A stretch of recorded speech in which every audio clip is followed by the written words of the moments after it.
All right, well, another big win for you. Give us an idea, kind of how you thought about your performance this evening. I felt okay about it. It was a great performance. I feel good right now. I want to go back and look at it. There's always something I can learn from my own performances. There's always something more I want to see.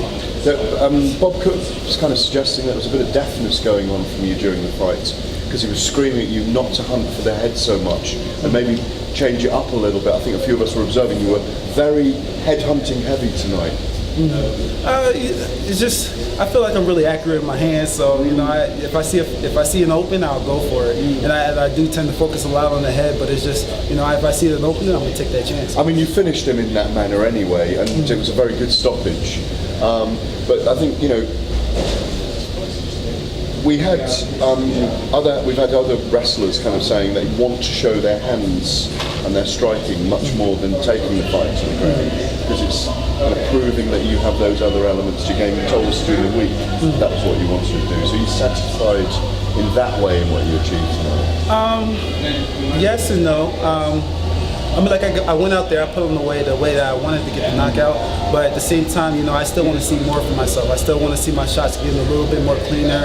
I want to be able to actually take it to the guy a little bit more, not have to kind of tiptoe around them, and kind of look for my shots. Because, for me, I'm a very technical fighter, and I like to be technical, and all I see is perfection. Was it a conscious decision to want the fight to be on the feet? I mean, knowing the wrestling strength that you have, did you want it, or was that just the way you saw the fight playing out? It just kind of happens that way. If it's on feet, it's on feet. If it's on bottom, it's on bottom. But for me, it's just, I'm comfortable anywhere. You put me on the feet, you put me on my back. I feel very comfortable that I can get off, or I can just take the guy down, lay on top of him, and keep him down. But since when I'm on feet, for some reason, I just feel really comfortable. Physically, how'd you feel at the weight class? I feel great. Honestly, this is probably the easiest weight cut. So you're calling for the welterweight tournament? I think that tonight has put me in the running, so hopefully I'm going to be in it. Can you have one more before it starts as well? I will not say no to that. So what is the line of thinking there, though? You're out there, you easily dominated him in the first round with your grappling, and in the second round you didn't even try to take him down. Is that an intentional thing? Did you want to just try to mix it up, or did your corner tell you maybe strike with him this round? What's the approach there? Sometimes I let the opponent dictate where the match can go. But I just like to show guys that if you want to take it there, I'll take you there, and I'll make you feel like it was a mistake to take me there. And I just always want to make the guy feel like he's making mistakes all the way throughout the fight. Because a lot of times guys feel like there's an area that somebody has a little gray in, and I want them to feel like it's just like, no.